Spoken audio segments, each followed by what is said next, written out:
Back to my channel. അപ്പോൾ ഇന്ന് നമ്മളൊരു നാടൻ റെസിപ്പി ആയിട്ടുള്ള ഞണ്ട് കറിയാണ് ഉണ്ടാക്കാൻ പോകുന്നത്. എങ്ങനെ ഉണ്ടാക്കുന്നത് നോക്കാം. ആദ്യം നമ്മൾ തേങ്ങ വറുത്തെടുക്കുക ചെയ്യുന്നത്. അപ്പോൾ അതിന് വേണ്ടിയിട്ടൊരു പാന് വെച്ച് അതിലേക്ക് 1 ടീസ്പൂൺ കോക്കനട്ട് ഓയിൽ ഒഴിച്ചിട്ടുണ്ട്. അതിൻ്റെ അകത്തേക്ക് 1/2 കപ്പ് തേങ്ങയാണ് ഇവിടെ എടുത്തിരിക്കുന്നത്. ചെറിയ ഫ്ലെയിമിൽ വേണം തീയാക്കാൻ വേണ്ടിയിട്ട്, ഇല്ലെങ്കിൽ കരിഞ്ഞു പോകും. അപ്പം അതിൻ്റെ അകത്തേക്ക് 1/4 ടീസ്പൂൺ മഞ്ഞൾപ്പൊടി ഇടുക. അതേപോലെ 2.5 ടേബിൾ സ്പൂണ് മല്ലിപ്പൊടി. നന്നായി വറുക്കുക. നന്നായി വറുത്തതിന് ശേഷം അതിൻ്റെ അകത്തേക്ക് നമുക്ക് 1 ടീസ്പൂൺ മുളക് പൊടി ആഡ് ചെയ്യാം. അപ്പോൾ ഇതാ ഗോൾഡൻ ബ്രൗൺ കളറായി വന്നിട്ടുണ്ട്. ഇത്രയായാൽ മതി. അപ്പം നമുക്കിനി ഇത് ഒരു ജാറിലേക്ക് മാറ്റിയിട്ട് അരച്ചെടുക്കാം. ഇനി ഇതിപ്പം നമുക്ക് മാറ്റി വെക്കുക. അടുത്തതായിട്ട് ഒരു ചട്ടി വെച്ചിട്ട് അതിൻ്റെ അകത്തേക്ക് കോക്കനട്ട് ഓയിൽ ഒഴിക്കുക. അത് ചൂടായതിന് ശേഷം നമുക്ക് അതിൻ്റെ അകത്തേക്ക് ഉരുള ഇട്ട് കൊടുക്കുക. ശേഷം ഞാൻ ഇവിടെ ചെറിയ ഉള്ളിയും വലിയ ഉള്ളിയും എടുത്തിട്ടുണ്ട്. ചെറിയ ഉള്ളി ഒരു 200 ഗ്രാം എടുത്തിട്ടുണ്ട്. അതേപോലെ പകുതി മാത്രമേ വലിയ ഉള്ളി എടുത്തിട്ടുള്ളൂ. അപ്പോൾ ഇത് രണ്ടും നന്നായിട്ട് വഴറ്റിയെടുക്കുക.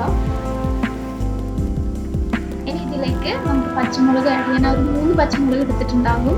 അതേപോലെ തന്നെ ജിഞ്ചർ ഗാർലിക് പേസ്റ്റ് അത് ഓരോ ടീസ്പൂൺ എടുത്തിട്ട് ആവശ്യത്തിന് ഉപ്പ് ഇട്ടിട്ട് നന്നായി മിക്സ് ചെയ്ത് കൊടുക്കുക. ഇത് നല്ലപോലെ മിക്സ് ആയിട്ടുണ്ട്. അതിൻ്റെ അകത്തേക്ക് ഞാൻ ഒരു തക്കാളി ആഡ് ചെയ്ത് കൊടുക്കുകയാണ്.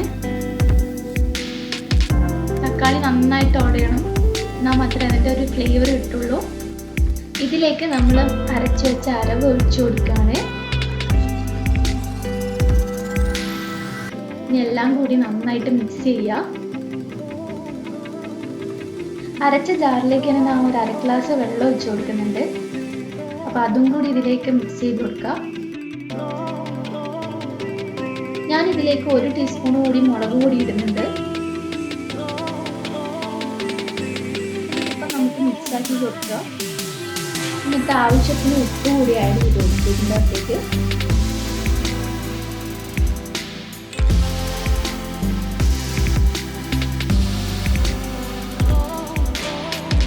ഇതിലേക്ക് നമ്മളിനി ഞണ്ട് ആഡ് ചെയ്ത് കൊടുക്കുകയാണ്. ഏകദേശം 1 കിലോ പോലെ എടുത്തിട്ടുണ്ട് ഞാനിവിടെ ഞണ്ട്. ഇതിലേക്ക് നമ്മൾ മസാല നന്നായിട്ട് മിക്സ് ചെയ്യുക.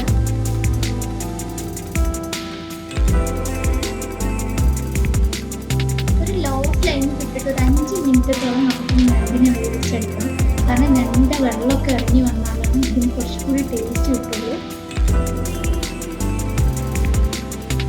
ഇതിലേക്ക് നമുക്കിനി കുറച്ച് പുളിവെള്ളം ഒഴിച്ചു കൊടുക്കാം. ഞാൻ ഏകദേശം ഒരു നെല്ലിക്ക വലിപ്പത്തിലുള്ള പുളിയാണ് എടുത്തിട്ടുള്ളത്. അതിൻ്റെ വെള്ളം ഒരു 1/2 ഗ്ലാസ് വെള്ളം ഉണ്ടാവും. അത് ഇതിലേക്ക് ഒഴിച്ചു കൊടുക്കാം.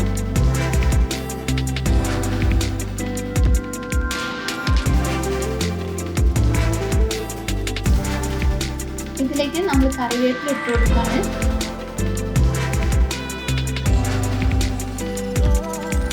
നമുക്ക് 10-15 മിനിറ്റ് വരെ വേവിച്ചെടുക്കാം.